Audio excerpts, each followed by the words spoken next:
The epic saga of the Chult expedition. The brave adventurers had barely escaped the wrath of Fort Belorian, where they had been accused of a crime they did not commit. They sought refuge outside the fort, where they met the mysterious guide Azaka Stormfang, who offered to lead them into the perilous jungle of Chult in exchange for a generous payment from Jobal, the merchant prince. Azaka brought along a mighty triceratops to carry their water and supplies, for they knew not what dangers awaited them in the wild. Their first stop was a logger's camp, where they hoped to find clues about the whereabouts of Shago, the son of Jobal, and a fellow guide who had gone missing. There they met Kawasha and Kupaliu, two druids who were trying to protect the jungle from the evil that lurked within.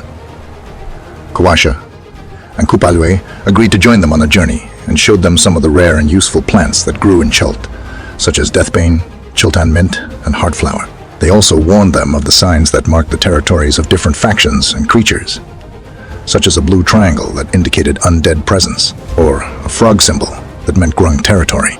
As they ventured deeper into the jungle, they came across a gruesome sight. A Tabaxi guide named Snooker, who had been killed by dozens of Grung darts and arrows. He clutched a green emerald in his hand, which seemed to have a strange power over anyone who touched it.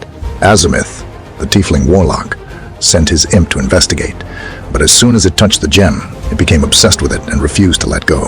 To their horror, they realized that Snooker was not dead, but undead, and that he was hanging from a tree that was also undead. The tree came alive and attacked them with its vines and poison fog. Azimith was grabbed by a vine and pulled into the bark of the tree, where he had a vision of his patron unicorn leading him through the jungle. Scarlet, the young druid girl, summoned a firebird and set the tree on fire, but the tree killed her bird and continued to fight.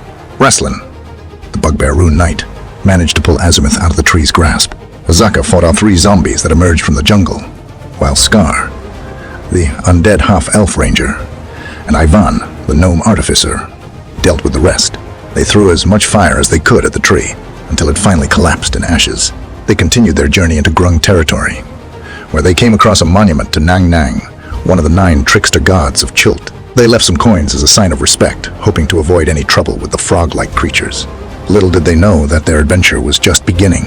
Deeper in the perilous jungles of Chult, a band of brave adventurers faced a terrifying sight. A colossal T-Rex, lying dead on the path. But this was no ordinary beast. It was a foul abomination, a vessel for the undead. Azaka, their guide, hurled a stone at its massive skull, hoping to rouse it from its slumber. But it did not stir. Wrestlin, the cunning bugbear rune knight, decided to investigate. He wielded his glaive and slashed open the creature's belly from afar with his long reach. To his horror, a rotting corpse emerged from the wound and lunged at him. With a swift strike, he severed its head and tossed it aside. But then, the unthinkable happened. The Tyrannosaurus Rex shuddered and rose to its feet, roaring with unholy fury. 4 more zombies crawled out of its stomach, hungry for flesh. Tonight, what will happen next? Will the heroes stand their ground or flee from the monstrous menace? Will they reach Shago in time to save him from the assassin's blades? Will they find Salida, the mysterious guide who knows the secrets of the jungle? And will they uncover more clues about the sinister death curse that plagues the land? Find out in the next thrilling episode of Dungeons and Dragons.